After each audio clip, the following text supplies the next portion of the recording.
Halo, ketemu lagi sama Bing Bong Plus. Kali ini saya mau review satu karet yang kemarin banyak di request. Bang request ini dong, katanya review 729 Battle 2, tapi ini ternyata saya dapatnya yang Battle Max Pro. Battle 2 Max Pro kayaknya nih. Oh enggak ding, Battle Max Pro. 729 Battle Max Pro ini yang Blue Sponge. 729 Max Pro Blue Sponge. Jadi kalau di iPhone ada Pro Max, ini Max Pro. Itu kalau yang Pro Max kan kalau di iPhone tipe tertingginya dari atau seri tertinggi dari yang misalnya 11 Pro Max itu kan tertingginya. Jadi mungkin kalau ini Battle Max Pro tertingginya dari seri Battle kali. Ini di sininya ada tulisan Cina yang saya nggak bisa baca. Ini ada apa ya? Ya mungkin ini spin control kayak gitulah. Saya nggak ngerti soalnya. 12 13 729 Battle Max Pro. Ini Max Pro di sininya. Made in China. Ini Blue Sponge. 729 Battle. Battle doang, tapi Max Pro ini. Ada barcode. Hologram nggak? Agak hologram sedikit. Friendshipnya di sini. Biasanya friendshipnya di tengah. 729-nya di sini. Nah, tapi ini friendshipnya di pinggir, 729-nya di tengah. Dan ini logo TTF lalu nomor registrasi. Nah, ini sponsnya Battle Max, hardnessnya 41 dan tebalnya 2,1. Tuh kan kelihatan nggak? Ada kayak garis-garis gitu loh. Nih, garis-garis si di sponsnya tuh spons Cina rata-rata kayak gini, ada garis-garisnya. Ini sponsnya ini poreless spons kayaknya nih. Ini poreless sponge. Nih kalau di sini kelihatan nggak ya? Tuh ada kayak garis-garis kan, tapi rapih garisnya dan agak melengkung gitu. Melengkung itu kayaknya bekas potongannya kayaknya kayak gitu. Saya nggak terlalu ngerti tapi kayaknya sih ya, atau mungkin gara-gara ini poreless. Jadi mereka sengaja pasang garis-garisnya itu biar si lemnya lebih nempelnya lebih bagus gitu. Jadi nggak licin. Biasanya kalau poreless agak susah nempel juga sih. Ada beberapa karet atau beberapa spons poreless yang agak susah nempel. Ini hardnessnya 41 dan cukup hard ini. Coba kita lihat sponsnya dari bawah aja atau dari pinggir lah. Ini kan nggak akan kepake nih nanti. Ini pasti kepotong. Nah, yang di pinggir aja yang kita pegang-pegang, kita uwel. Ini sih udah teki banget, ini nempel banget. Tangan saya kotor jadi langsung nempel ke sini. Nah, ini memang karetnya apa disebutnya? Pekat warnanya. Karet-karet spons Cina teki rata-rata warnanya pekat. Dan ini agak tebel. Jadi biasanya yang tebel pekat kena putaran tuh bagus. Nah, biasanya kan suka ada yang request timbang dong. Nah, sekarang saya akan mulai timbang karetnya sebelum dipotong. Ini pakai apa ya? Penghalangnya saya lupa tadi bawa itu. Pakein aja lah, charger. Sebentar, nih ada charger. Yang penting karetnya bisa gini. Kalau langsung gini kan nggak bisa. Ini soalnya nggak ada, ini soalnya rata. Jadi harus ada penahannya dulu. Baru kita nolkan. Nah, 0. Kita timbang beratnya berapa. Ini beratnya 73 gram. 73 gram masih kotak dan masih pakai plastik, masih ada plastiknya. Jadi saya nggak terlalu mempermasalahkan berat ini sih, soalnya bedanya cuma sedikit. Ya ada yang 72, 73, 74 sampai kemarin berapa ya, 80 gitu. Saya lupa. Jadi langsung aja lah, nggak usah lama-lama. Kita coba karetnya ke meja. seperti biasa kesimpulan ada di akhir video, jadi tonton terus videonya sampai habis. Ini dia 729 Battle Max Pro.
Nah jadi tadi saya udah coba karetnya. Ini 729 Battle Max Pro Blue Sponge.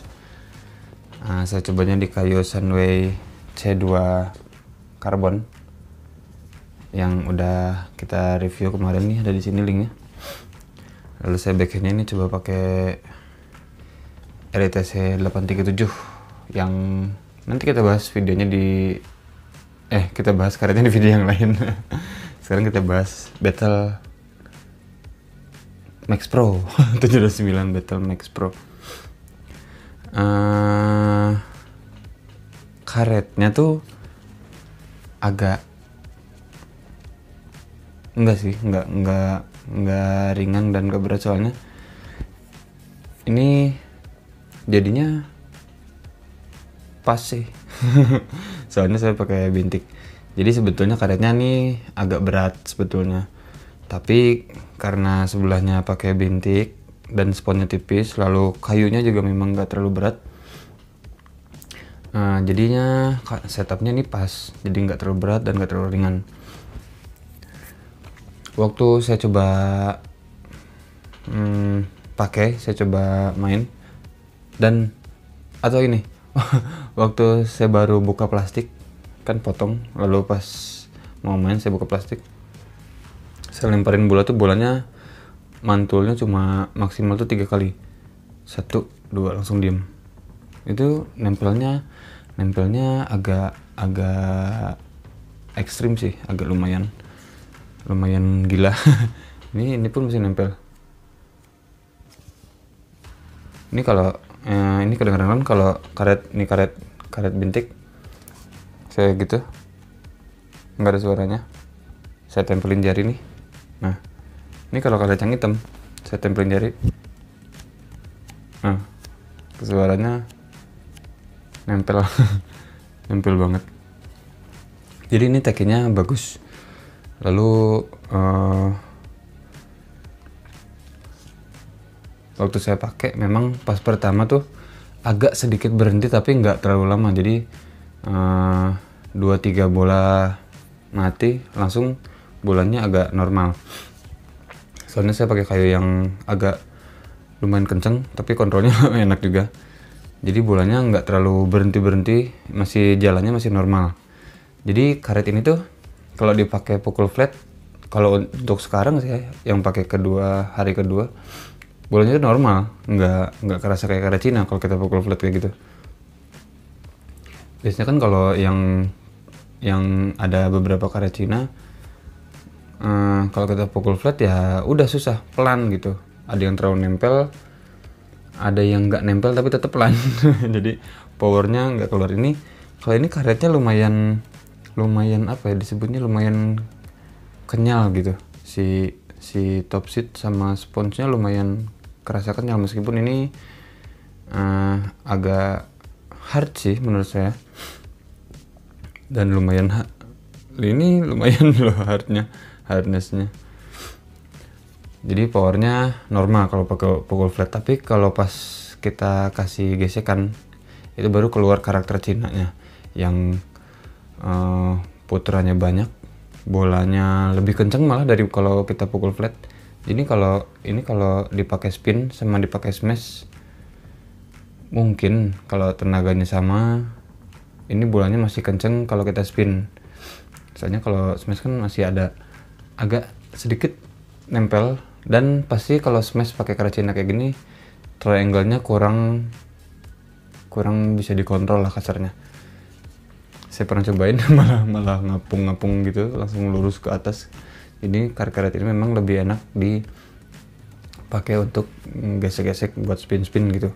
Meskipun dari mejanya kita pas lagi jauh gitu, tapi kalau geseknya enak, geseknya bener, bolanya tuh bisa kenceng juga meskipun kita dari jauh, dari belakang meja. Biasanya ada beberapa karet, dan beberapa teman juga sempat bilang pakai karet Cina mah males katanya, kalau main jauh dari meja harus pakai tenaga besar. Iya memang, tapi nggak semua perbandingannya terlalu jauh. Misalnya ini dekat meja tuh enak, bisa tenaganya bisa segini. Kalau jauh dari meja segini. Ini enggak lah, hampir sama sih kalau menurut saya, sama aja. Kalau yang ini sih nggak terlalu kerasa kayak gitu, jadi depan meja atau jauh dari meja juga ini masih nyaman-nyaman aja pakainya. Curve-nya enak. Kalau kita main pure gesek itu curve-nya memang agak lumayan gitu. Tapi kalau kita gesek plus agak didorong, itu bolanya malah lebih directnya tuh lebih bagus. Tadi saya di video ada beberapa bola yang saya pukul di belakang dan bolanya pun udah di bawah meja, tapi masih bisa kenceng. masih bisa jalannya tuh masih bisa kenceng, dan curve-nya lumayan enak, lumayan dapat lah gitu. Jadi bukan lumayan dapat, memang itu dapat poin dan enak. Jadi bisa kenceng dan kontrolnya masih enak gitu, nggak terlalu liar. Biasanya ada beberapa karet Cina juga yang teki yang liar pas dipakai. Terlalu liar tuh maksudnya kena putaran orang sedikit udah mental kesana kesini gitu, nggak karuan. Ini masih nggak liar lah kalau menurut saya. Untuk spin depan meja, jauh dari meja, belakang meja tuh ini enak. Gak mau gesek, mau spin gantung, top spin kayak gitu, atau fast spin, ini juga enak, masih bisa. Lalu untuk chop-chopan gitu, ini udah pasti putarnya bagus. kontrolnya terlalu besar kontrolnya malah jadi pelan. Nah, jadi beberapa kali juga saya nyangkut, soalnya ini memang kalau buat main di depan meja bolanya direct gitu, lurus gitu jadinya. Makanya kalau main di atas meja ya, maaf, kalau main di atas meja itu bolanya lurus-lurus. Jadi kalau buat chop-chopan ini memang harus sedikit ditambahin feel-nya gitu, touch-nya harus diperhalus lah. Kalau terlalu kasar bolanya lurus banget, soalnya putarannya si bolanya nempel banget sama karetnya. Tapi kalau kita pas dapatnya pas, itu chop juga bisa jadi kenceng. Chop bus gitu kenceng. Kalau bolanya agak tinggi sih memang kayak gitu bisa. Tapi kalau pengen pendek, memang kita harus dapat parabolnya. Harus ada pendulumnya gitu. Nah, jadi touch-nya harus sedikit diperhalus. Untuk servis ya udah nggak usah ditanya lagi lah, putarannya pasti banyak, kontrolnya juga pasti besar, soalnya ini nggak terlalu kenceng kalau dipakai buat pure gesek di atas meja kayak gitu. Nah, jadi gitu waktu tadi saya pakai main. Pokoknya overall karet ini bisa saya pakai buat segala macam pukulan yang saya punya. Jadi ada karet yang saya cuma bisa pukulnya kayak gitu, nggak bisa kayak gini, nggak enak buat ini, enak buat ini. Nah gitu, mau Cina mau Eropa itu nggak semuanya bisa mewakili atau bisa saya nyamannya pakai buat semua pukulan tuh, nggak semua saya nyaman gitu. Jadi beberapa karet memang ada yang kayak gitu bisa saya nyaman buat chop-chopannya, buat servisnya, buat top spinnya, buat geseknya, buat defense cutnya, atau buat fast spinnya gitu. Jadi ada yang karet ini cuma enak buat top spin aja, buat fast spin agak kurang, atau buat gesek agak kurang. Nah, kalau yang ini sih cuma kurangnya di buat smash doang sih kalau saya, soalnya saya nggak terlalu suka smash pakai karet Cina teki kayak gini, nggak suka smashnya, udah aja spin aja. Makanya si pemain Cina kalau bola tinggi kan karetnya suka dibalik. Itu pun kalau mereka pakai karet Jepang atau Eropa, tapi yang pakai Cina teki juga pasti dibalik, soalnya yang backhandnya biasanya mereka lebih soft, jadi buat smash pastinya lebih enak sih daripada yang teki yang hard gini. Jadi kalau ini sih untuk spinner kalau menurut saya. Nah, jadi dari pembahasan tadi intinya saya nyaman pakai karet ini, meskipun saya nggak terlalu nyaman buat smash, soalnya saya jarang smash juga. Nah, jadi karet ini saya kasih Pingpong Plus approve.